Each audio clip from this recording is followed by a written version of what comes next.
Welcome to another episode of the Make Mental Health Matter show. I am your host, Kelly Melissa Reinhart, and I am excited for my guest for today. And I know I say that every single time I come on, but I really truly am just honored with the opportunity to have different people come on the show that have a story to share. And most of the people that are my guests, you may have noticed if you've been watching this for some time that their story leads them into what they do now.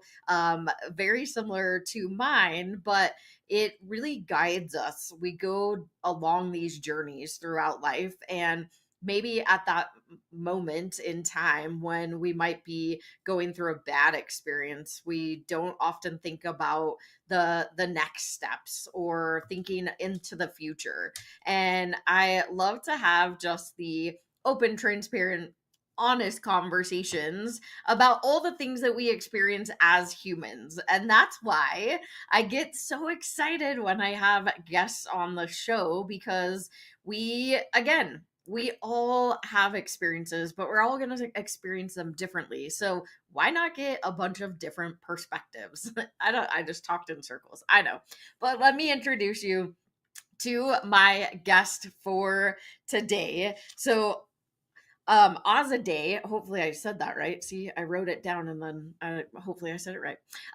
Is a distinguished three-time best-selling author, the esteemed founder of Finally Free Life, serving as a transformational life coach and couples coach. Renowned as the visionary behind the 12 steps for narcissistic abuse recovery. She draws from her own journey as a trauma survivor of domestic and sexual abuse and a triumphant conqueror of addiction. Her profound passion lies in empowering individuals to navigate trauma and find the freedom to manifest the lives they aspire to lead. So I am so excited for you to be on the show. Thank you so much for joining me. Thank you, Kelly. It is an honor and a privilege to be here with you. Thank you. Yay. Well, hopefully it's Azadeh, right? Did I say that right? You Yay. did. Perfect. Well, I know I gave just a short snippet of what you do and why you do that, but can you tell the audience a little bit more about your story? Absolutely, Kelly. I like to start out by saying that I was born into violence and abuse and trauma. I was born in a time where there was a revolution and a war right outside my house. And up to the age of 6.5, 7, all I knew was riots outside my home. And so that when we're from age 1 to 7, that is our imprinting years. And so learning that trauma, violence, and abuse is a part of life, I grew into almost, it became familiar. It was what I attracted, it was what I lived in until I didn't, until I learned to come out of it. So my story is that because of that familiarity, I chose abusive men. I chose a drug addict life. I chose to go towards dangerous people and situations as part of that familiar until I broke that cycle and I broke the conditioning. And honestly, I'm still breaking conditioning patterns that show up in my life, that I see myself self-sabotage and then I catch it and then move forward. But because of that grooming, I for a long time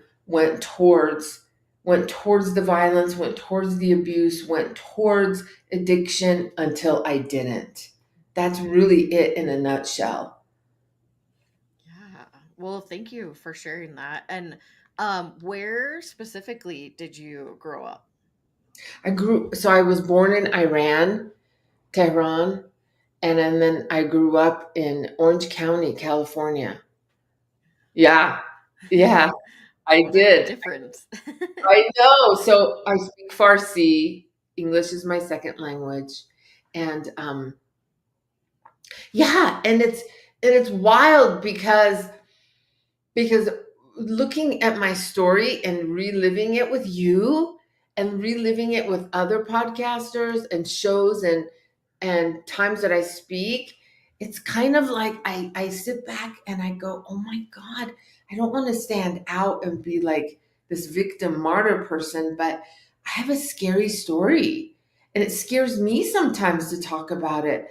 And I think the only reason I'm here to talk about it is to raise awareness and how others can rise above it. Because my story is really, I think about how I should be either in prison or with another abusive man or in the throes of addiction. And I'm in none of those. None of those. So that's my hope for the listeners is that no matter what you're in, if you get the right help, the right resources, and the right mindset, and find safety and find tools, you can rise out of it for sure. Yeah. What age? I mean, I know you living in Iran and war was normal, right? Like, and I can't even imagine. I was born in Utah and have lived in Colorado the rest of my life. But I couldn't imagine being my norm, stepping out my door and being worried that something tragic was going to happen to me or to my family, and actually shifting into, well, this is normal for us, like this is how we live. But knowing that you grew up there, and like you said, that those first years of life, it's that imprint stage, and that's what you learn the most. Your brain is Mhm. just like a sponge and absorbing all of that, so I can only imagine. Yeah, absolutely. Absolutely. So when did you move to California? How old were you? I was like 6.5, 7 years old. Super young. And you know what, Kelly? I because of the revolution, kids are mean. They were so mean. They were calling me all kinds of names because I was Middle Eastern. We were in war with Iran. Like United States and Iran were at war when we moved here. Wow. So kids, they learn from their parents and they copy their parents' perceptions and attitudes. And so I got the bullying in school from that and didn't even understand like how I have no control over my parents and the situations. But yeah, the kids are mean, really, really mean. And so I had to learn to how to navigate through that. That affected my mental health big time. But I still learned how to, even in the times of being bullied, I still learned how to protect myself and find safety in that dynamic. I still did. Wow. Hmm. Yeah. I mean, and then so you shift completely different countries.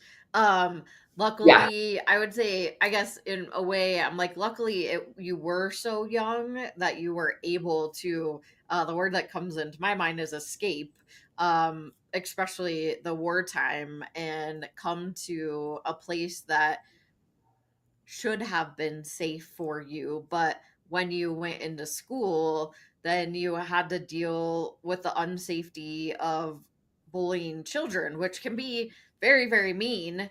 And then it led you into, I know your story is around addiction and abuse, and I'm curious if you want to share a little bit more about that as you got older.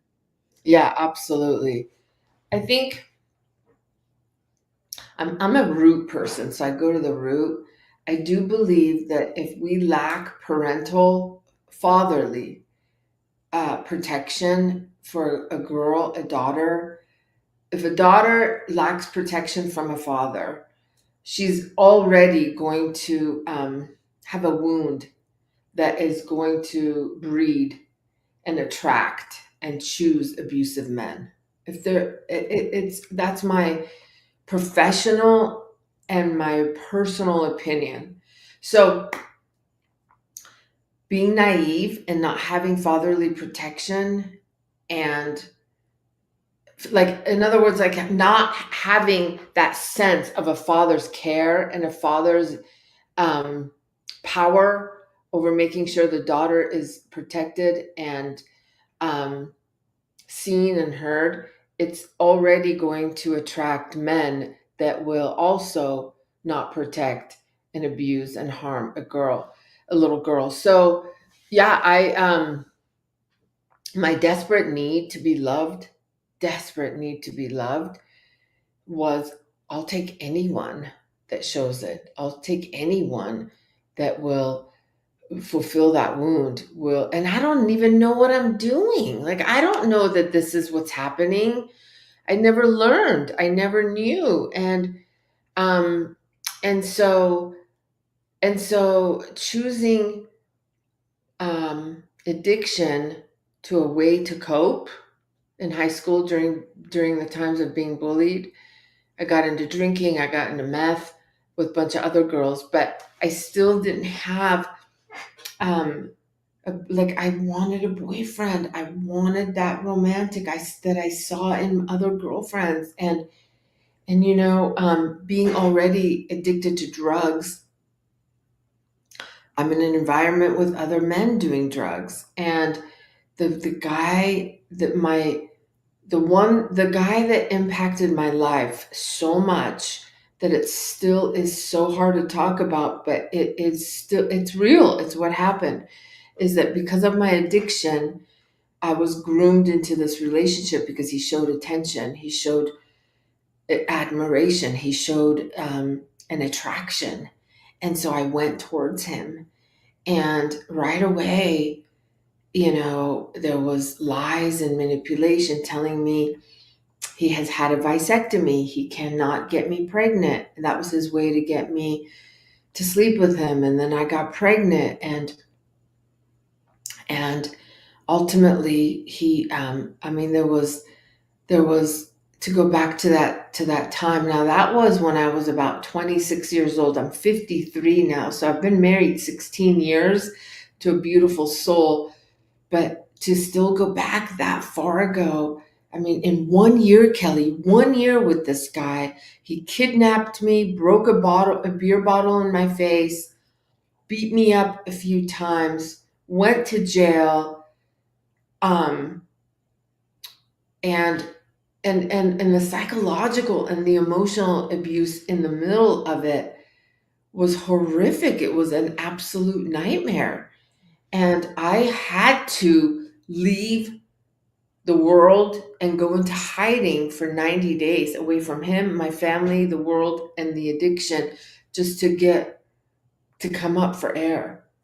Um, and that's really why I do what I do, is I help women coming out of these narcissistic relationships and how to navigate their safety and their world. But God, in 1 year, he impacted my life so much. I never expected someone that says I love you to also hurt me on all levels, mentally, emotionally, physically, and sexually, spiritually. I never expected that to happen. I never expected. I can't. What I remember more is the shock, more than what actually happened. Like, how do you say I love you and do this? How do you say I value you and at the same time do this? And that is where it all comes down to mental health. The brain is like, you said you love me, but you're hurting me. You say you love me, but you hurt me. And it's that, those two conflicting thoughts of reality that really affect mental health, in my opinion, so much. The um, two facts that are complete opposite of each other, you know? Yeah. Yeah. Thank you for sharing that. And I had a couple questions that are popping up into my head as you were talking, especially as related to narcissistic relationships, behaviors, and then how the brain, right? Like I'm total nerd on the brain. It's fascinating to me, all the layers. We're gonna go to our quick first sponsored break. And then when we get back, we'll chat a little bit more about just narcissism and the brain, and we'll see where it goes from there. So we'll be right back Sure, after this. Quick. sure. Have you ever felt completely alone? Like your life doesn't matter. One person dies due to suicide every 40 seconds. You are not alone. Call the National Suicide Lifeline at 988. Hope and recovery is possible. 1 in 8 people globally live with a mental disorder. That's why empowering minds saves lives. We need your help. With only $19 a month, you help us save lives through mental health and suicide prevention education. Scan the QR code or go to makementalhealthmatter.org to sign up as a warrior for mental health today. Hi there, I'm Dan Hafner. I'm the host of the show Tech Bites with Dan Hafner. Join me live every Wednesday at 7 p.m. Eastern, 4 p.m. Pacific on the Achieve TV network for the latest technology and business news and advice. Join me right here on E360 TV. Hello, I'm Dr. Kimberly L. Wilson, also known as Dr. Burnout. You can catch me on Leadership Beyond Burnout on E360 TV on Thursdays at 5 p.m. Eastern Standard Time on the Vitality Network, where we focus on emerging women. And like that, we're back. I had myself on mute, so that is a first time. um, if you happen to be just joining the Make Mental Health Matter show, thank you so much for tuning in. We are having a wonderful conversation about really how important like the 0 to 7 years, that imprint years when you're growing up, but then also how that can lead into potential substance abuse when you don't have the connection or love or like a father figure, especially in a female's life, that sometimes it leads you to searching out the wrong or having narcissistic relationships potentially, right? So I think there's a lot of factors that go in here, but then also living in a country that is filled with war and it becomes your norm, which I don't think that should be anybody's norm. Of course, I am speaking from living in the United States my whole entire life, right? Like I don't understand that culture. I wish I understood it more, but I love being able to have guests who can expose me to all the different experiences that we have as humans. And so you were starting to talk about really like narcissistic relationships that tend to more likely be abusive, whether it is physically, verbally, sexually. You also talked about substance abuse that was all intertwined in all of this. And I hear a lot of people throw around the word narcissist. So, for those people that don't understand what that means, could you explain that a little bit more? Oh, yes. Thank you for a wonderful question. So good, Kelly. And you are right. The world has become, oh, he's angry, he's a narcissist, or he had a human moment. He's a narcissist. Absolutely not. Absolutely not. We have to be so careful in wrongfully accusing, wrongfully diagnosing, so that we can feel justified from the pain. And I see that common. We get wounded and we immediately, rather than get vulnerable and set boundaries and communicate our truth, we are so easy and apt to call someone a narcissist. So, narcissistic abuse, it is a cycle. It is a repeated cycle. And the cycle is a circle for a reason, because the patterns will recreate. It's a pervasive pattern. It starts with idealization, love bombing. You're amazing. You're the best thing that's ever happened to me. You are gorgeous. I can't live without you. I've been waiting for you all my life. You are my soulmate. Too much, too soon, too fast. Too much, too soon, too fast. No relationship ever has a healthy foundation if it is jumping in too soon, too fast. So the idealization that you are the best thing that ever happened to me within a week, 2 weeks, 3 weeks. If you are wounded and you are in desperation of a relationship, you will fall into that. First stage. Second stage is when they know someone with truly having NPD, narcissistic personality disorder, once they, as a master manipulator, can see that you are now believing, feeling, and living them, you are completely all in. And in that stage, what they are doing is literally interviewing you and seeing who you are, how fast, how soon they can pull you in. Once you are in that first stage, then it starts to shift into devaluing. The devaluing happens all of a sudden, all of those beautiful characteristics that they love so much about you, and it's very subtle, very subtle. It doesn't happen in these big explosions. All of a sudden, you're not that amazing. What they said about you in the beginning, now they're questioning, and they tell you. It's a very slow and subtle process. So I'm giving it to you in this interview, in our time today, in a fast, kind of simplified answer. So then the devalue starts. And in that devaluing, your emotions are invalidated. Your reality is shattered through the tool that they have of gaslighting. What you see is not really what you see. What you feel is not really what you feel. They're giving you these subtle messages because the goal is to start to get you to doubt yourself and believe their version of you. So love bombing, now devaluing, and gaslighting.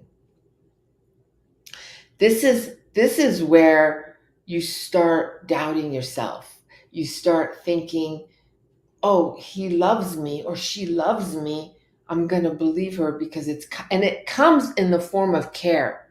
An example would be like, oh God, your mental health is really concerning me and it's really affecting us, when you may be really questioning what they're saying and doing based on what you had 6 months ago, 4 months ago. And now you're being accused wrongfully, and you are now your mental health is being questioned when you're only asserting valid questioning and concerns in the relationship. Oh, your mental health is an issue. Oh, you need to take medication for your mental health. Oh, something's happened. Maybe that thing that you shared with me about your childhood is not really healed and it's coming up. No. So we call that blame shifting, where they blame you. They shift the blame onto you. So now you are starting to your mental health is just spinning, because all you're doing is you're just questioning what's happening. And what they do is start from a place of love and care, saying that you're the problem. You're the issue. You're the one that needs help. You need medication. You need therapy. So they very slowly, tactfully, as a master manipulator, shift the dynamic, how you're sick and they're well and you need them. Then the next stage is they ultimately discard you. You're not getting help. You're not doing what you need to be doing. You've got issues. It's not working. It's affecting me. Your mental health is affecting me. And all you're really doing is trying to you're really trying to just pinpoint what happened here from that love bombing stage to now where we are. And they will fault find, blame shift, gaslight. And then they discard you and say, I can't do this anymore. I need a break. I need you to go get help. I need you to go and get the right medication. You are affecting me and I can't do this anymore. I've shown you I care for you. You see how the manipulation, it totally shifts. And then they discard you. And because you are left with nothing and you are broken and wounded and desperately want them back and want to go back to that relationship, you go chasing and wanting them back. And now they have all of your power. They have all of your wounds. They have all your vulnerabilities in their hand. And then you beg, you plead, you do whatever it takes to get them back, and they hoover you back in. They come back in. You are now at a place of desperation to keep them. You'll go to any lengths. You'll do whatever to keep them. And then they do this cycle again. The minute you assert yourself, the minute you ask for what you want, the minute you try and set a boundary, they now have weaponized your emotions and your thoughts, and they make it you the problem. And so what happens to people is they literally not only lose themselves, they lose their mind, they lose their goals, their dreams, their vibrancy in this relationship. And if they are not versed in these dynamics, they stay and keep trying harder and harder to win the narcissist back. And therapy falls short mostly because they don't see these dynamics and are versed. And then they will, and I work with couples as well, and I've had narcissists come into our sessions where they ultimately are the victim, and they show up in a way that, I'm hurting for her. Can you help her? Can you make her get better? Her anger is really reactive abuse because she's being abused, so she's lashing out.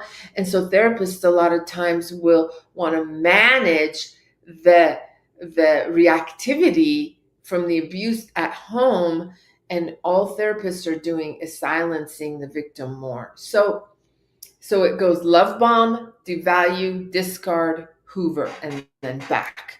It just goes in that cycle over and over again. Well, Does that thank help you?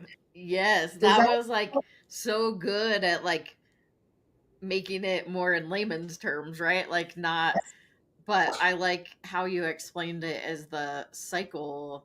And I know for me, my first marriage, it was quick in, quick out, really. I mean, but it was a lot of the I love you, I'm gonna marry you, I love you, I'm gonna marry you. And I was like, dude, we just met. What is happening? Right. But like I Yeah. started at one of my most vulnerable spots in my life.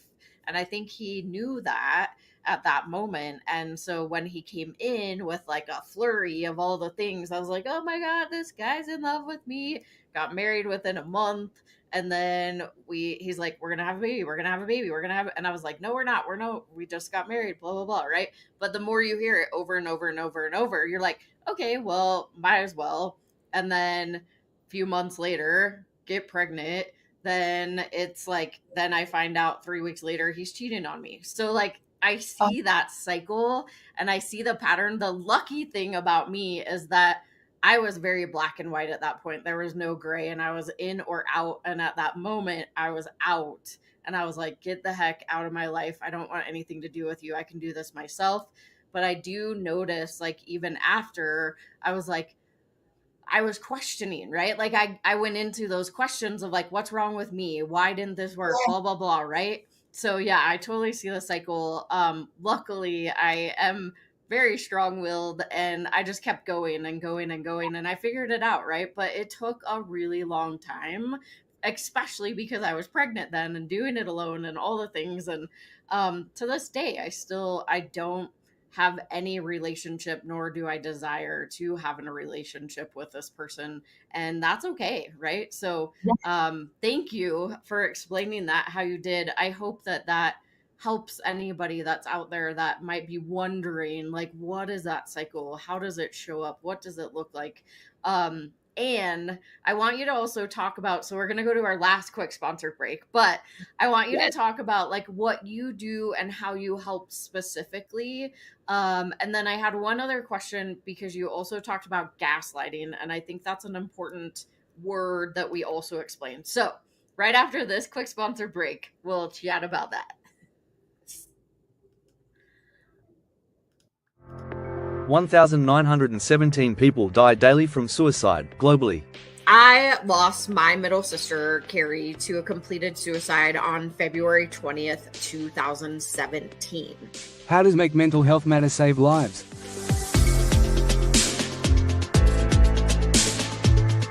Number 1. Awareness. My story, however, it isn't unique. I am a domestic violence survivor and a recovering addict. For 14 years, I was in active addiction. And because of Kelli and the work that she does and the opportunity to have my voice heard, I was able to stay clean and sober and have hit a year. I'm still here. And if it wasn't for Kelli answering my call the day that I thought I was going to take my life. 2. Conversation. I'm curious, and I know that I've heard a lot in the BIPOC community, it is very hush-hush. It's like one of those things that you don't talk about. Like you literally feel like it's not a conversation you can have. So can you talk a little bit more about that? First, shout out to Kelli because I'm glad that she asked the question. I researched you before I went on your show and I saw how real and authentic you were. And I just appreciate the question because it is different and we have to have tough, courageous conversations. So yes, I always say I'm a triple diversity threat. I'm a Black woman with multiple disabilities. Now, I'm not really a threat, but to other people, I may be because people fear the unknown and what they're uncomfortable with. Number 3. Education. Kelli's passionate commitment to mental health awareness is a beautiful thing. It's clear in her social media posts, it's clear in the resources that she puts together, in the activities that she provides, her collaboration with organizations, and the consistent way that she continues to deliver a message, encouraging people to understand that they can share openly and to break the stigma around mental health. Kelli's topics cover children and adults, talk about things that we can do as a community, things that we can do individually, and her website is packed with information and resources and all kinds of contacts that you can use to reach out, whether you're dealing with something yourself or you're looking to help somebody else who is struggling. I encourage you to check. And look at that, we're back again. I love the breaks. They're so good. Yay, I make those myself, so thank you. Wow, you do that? I do, yes. I have some technical background, but I've also learned just through time how to create, and I tweak them a lot. So anybody that has watched this show for a while, they've probably seen the different versions, different pictures that come in and out. So yeah, it's pretty fun to kind of change things up. So Yo, no, it really ignites and fuels my passion just to watch your sponsorship. it's amazing. It's really emotionally triggers me in a passionate way. Great work. Thank you. I appreciate that. And we're going to talk about what you do specifically too. So kind of Sure. shifting a little bit to that. So if you happen to be joining now, please go back and watch or listen to the beginning of this, because we've had a really amazing conversation.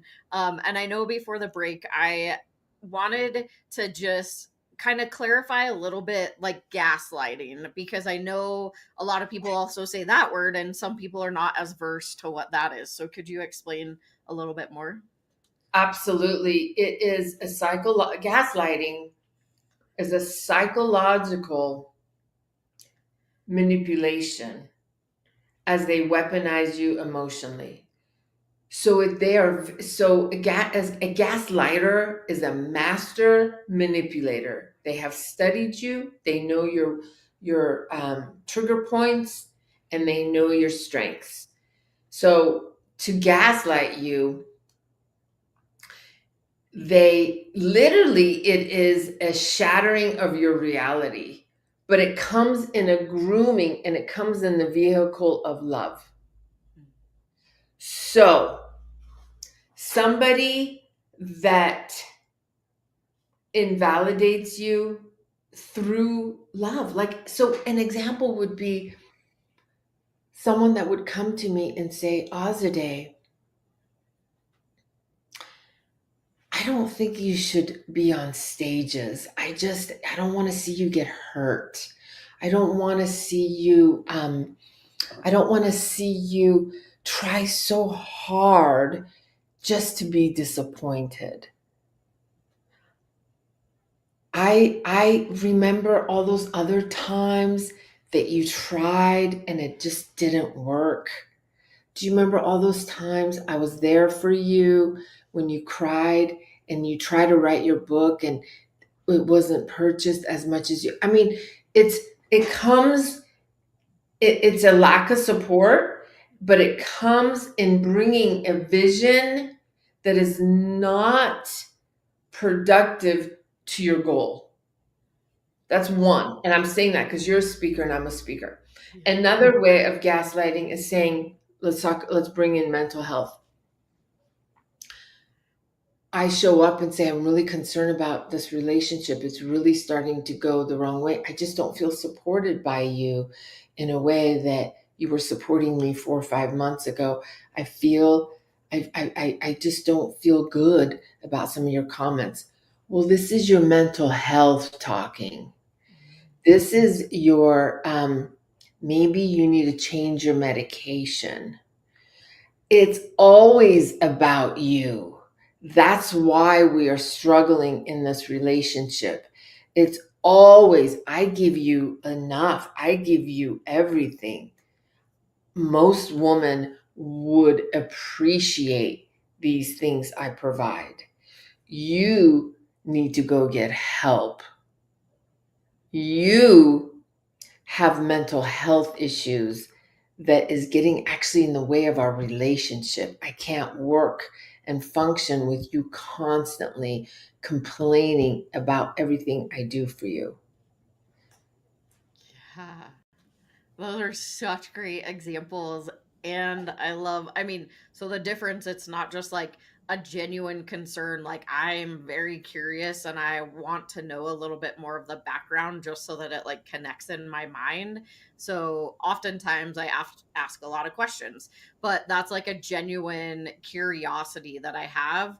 But when we talk about gaslighting, it's like toppling over and over, like, remember that time, like bringing you back to the pain. Like, it's like they know how to tap into that pain and bring that all back up so that you're thinking, like you said, it's all about you. And you're like, something's wrong with me. So Yes.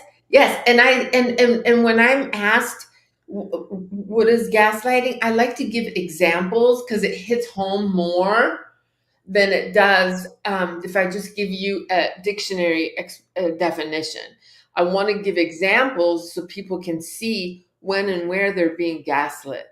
And it does come in the form of love. That's how they get it in. If they screamed it, or yelled it, it would show that they're not coming from a good place. But God, you're right. It's a layering of your truth, and it's a shattering of your reality. And what they also are doing, Kelli, is also weaponizing and triggering the fear that they might leave, that you may be too much. So you learn through that conditioning and grooming to silence yourself. So you stop bringing it up, because they're like, God, most other women would be grateful for this relationship. What's wrong with you? So now you are being, you are not only is he or she, could be a woman, triggering the fear in you of the leave, so that they know that your abandonment is being triggered, and the fear of being alone and them finding someone else, you silence yourself. That's like mental health. That's them reorganizing your values without even saying they're doing it. You see that? It's really something. And that's where addictions come in. A lot of women that I work with, because I'm sober 23 years, a lot of the women I work with, they relapse in these dynamics and can't get sober again, because because they're being gaslit. They're being gaslit, and their mental health is not being supported. It's being deteriorated, and a breakdown, a psychological breakdown. Yeah, and I would love, so we're coming close-ish to the end, but I would love for you to share, like, what or how do you work specifically? I know couples and women, but how do you specifically work with somebody? Yeah, that's my question. So I'm really an expert in strategizing, and helping them navigate and walk in their truth. So because a lot of people I work with have kids with this person. A lot of people I work with are still in it financially. They're still got kids, or they are just leaving and they don't know how and what it takes to heal from the trauma bond that's glued them to the abuser. They don't know. So what they do, they're in so much pain, and it's not a normal breakup. They don't realize chasing another relationship is the wrong answer. So I teach them how to find safety, create time to heal, and walk through this this no contact, if that's what they're choosing to do, and what it really looks like, and how to manage the emotions and the mental health. The mental health is real, because the brain has at some point made them the one. And so to dissolve that memory in their thoughts, and to break down that mental obsession with trying to letting go of trying to make that relationship work, there's a process in it. So I strategize and I guide the healing, or living with, or being very careful how to not walk into another situation like that. Those are my those are my three top approaches.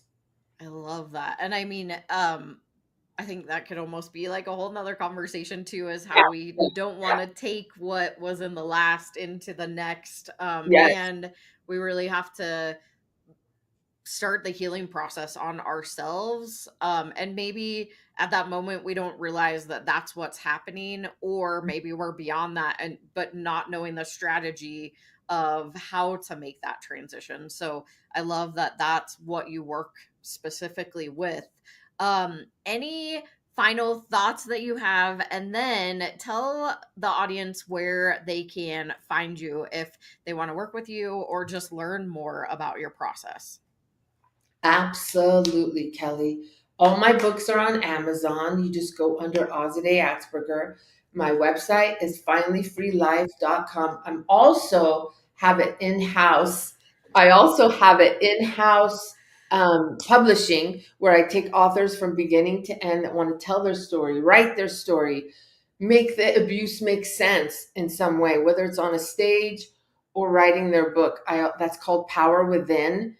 And then my social media is breakfree_rise and rebuild, where I put out content, valuable content on how to navigate your truth in relationships, even if it's a girlfriend relationship, whatever, how to navigate your truth. Yeah. Amazing. And for those of you that are listening, it's finally, so FINALLY, free, FREE, life, LIFE.com, that you can go and follow or share or work with Azadeh. And final thoughts that you have for the audience. Yes. Never, you please never give up. Just when you think you're at the lowest and there's no hope, there is a mustard seed of hope somewhere, someone that's walked through what you have walked through. They can help you out. If I had given up all the times I wanted to, there's no way I would have been here. It is warrior mentality to never give up. And I know the depression. I know the sadness. I know the doom and gloom. Been there. But in that moment, if you can self-partner and say, I got to do this for me. I got to rise up for me. I got to stand up and not let them win. That's what helps me. I'm not going to let the abuser or the addiction win. I'm not going to let it win. It's a battle. It's a personal battle. And there's so much value in you. Just what you're going through, you can help someone else. So my thing is never give up. Never, ever, ever, ever, ever give up. I love that. Well, thank you so much for being an amazing guest. This was awesome. And I appreciate you dropping all of your knowledge on the audience. And yeah, it was just awesome. So thank you so much.